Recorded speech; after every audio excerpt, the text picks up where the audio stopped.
আমরা সবাই আপন আপন জায়গা থেকে প্রশংসার যোগ্যতা রাখি তখনই যখন আমরা আমাদের হকগুলি যথাযথভাবে আদায় করি। যদি আদায় করতে না পারি তাহলে আমরা প্রশংসার যোগ্যতা রাখি না, আমরা পুরস্কার পাওয়ার যোগ্যতা রাখি না। দামি পোশাক হতে পারে, এই দামি পোশাক তোমাকে ইজ্জত দিবে না, এই দামি পোশাক তোমাকে সম্মান দিবে না যদি তোমার চরিত্র ভালো না থাকে। ঠিক কি বলেন? আসুন আমরা সবাই আদর্শবান পুরুষ হই, আদর্শবান সমাজের নাগরিক হই, আদর্শবান মুসল্লি হই, আদর্শবান ছাত্র হই, আদর্শবান ইমাম হই, আদর্শবান কমিটি হই, আদর্শবান মুসল্লি হই। রাজি আছি না?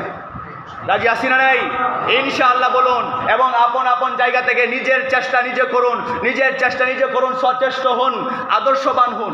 নিজে যদি আপনি চেষ্টা করতে না পারেন, আমি যতই ওয়াজ করি না কেন বুঝাতে পারবো না, যত বড় তাফসীর কারক এসে ওয়াজ করুক না কেন আপনাকে সত্যের পথে আনতে পারবে না, যতই বড় মুফাসসির আসুক না কেন আপনাকে সত্য পথে আনতে পারবে না। সত্য পথে আসার জন্যে, মসজিদের মুসল্লি হওয়ার জন্যে, আদর্শবান নাগরিক হওয়ার জন্যে, রসুলের গোলাম হওয়ার জন্যে, আল্লাহর গোলাম হওয়ার জন্যে নিজের চেষ্টার দরকার আছে না নাই? আমরা নিজে থেকে নিজের চেষ্টা করবো তো ভালো হওয়ার জন্য। ইনশাআল্লাহ বলুন, ইনশাআল্লাহ বলুন। আমরা ভালো হব তো? নিজে ওয়াদা করে নিন যে আমি আজ থেকে আর নামাজ ছাড়বো না, আজ থেকে আমি আর অন্যায় কাজ করব না, আজ থেকে আমি মিথ্যা কথা বলবো না, আজ থেকে আমি সুদ খাবো না, ঘুষ নেব না, ঘুষ দেব না, আজ থেকে আমি কাউকে কষ্ট দেব না। আজ থেকে আপনি যদি এরকমভাবে নিজেকে প্রতিজ্ঞাবদ্ধ করেন, নিজে চেষ্টা করেন, কেউ আপনাকে ঠকাতে পারবে?